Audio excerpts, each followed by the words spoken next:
So hi guys, ಇವತ್ತು ನಾವು ತೋರಿಸ್ತೀವಿ ಪೋರ್ಟೇಬಲ್ ಗ್ಯಾಸ್ ಸ್ಟವ್. ಸೊ ಬರ್ರಿ ಇವತ್ತು ಅನ್ಬಾಕ್ಸಿಂಗ್ ಮಾಡೋಣ ಅದನ್ನು.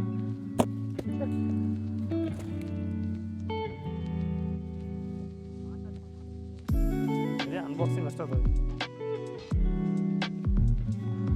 ಸೊ ಬಾಕ್ಸ್ ಒಳಗೆ ಬಂದ್ಬಿಟ್ಟು ಪೋರ್ಟೇಬಲ್ ಸ್ಟವ್ ಬಂತು. ಇವಾಗ ಪೋರ್ಟೇಬಲ್ ಸ್ಟವ್ ಬಂದ್ಬಿಟ್ಟು ಚಿಕ್ಕದು ಕಾಂಪ್ಯಾಕ್ಟ್ ಆಗೈತೆ, ಯಾಕಂದರೆ ನಮಗೆ ಕ್ಯಾಂಪಿಂಗ್ ಸ್ಪಾಟಲ್ಲಿ ಬೇಕಲ್ಲ. ಸೊ ಲೋ ಸ್ಪೇಸಲ್ಲಿ ಇಟ್ಕೊಂಡು ಹೋಗ್ಬೇಕು. ಒಳಗೆ ಇದಿಷ್ಟು ಚಿಕ್ಕದೊಂದಿಷ್ಟು ಸಿಗುತ್ತೆ ಸ್ಟವ್. ಇದನ್ನೇ ಓಪನ್ ಮಾಡ್ಬೇಕು. ಇಷ್ಟು ಓಪನ್ ಮಾಡಿದ್ರೆ ಫುಲ್ ಓಪನ್ ಆಗುತ್ತೆ. ಕೆಳಗಡೆ ಸ್ಟ್ಯಾಂಡಿಗೆ ಬೇಸಿಗೆ ಇದೊಂದು ಕೊಟ್ಟಿರ್ತಾರೆ, ಇದೊಂದು ಓಪನ್ ಮಾಡ್ಕೋಬೇಕು.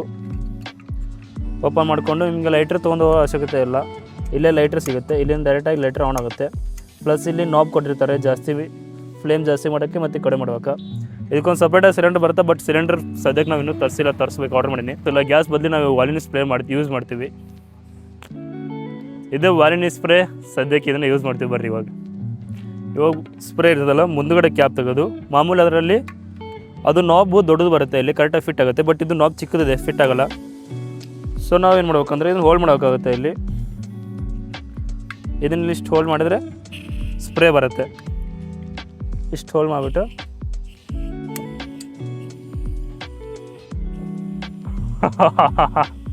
This is a portable kit bro.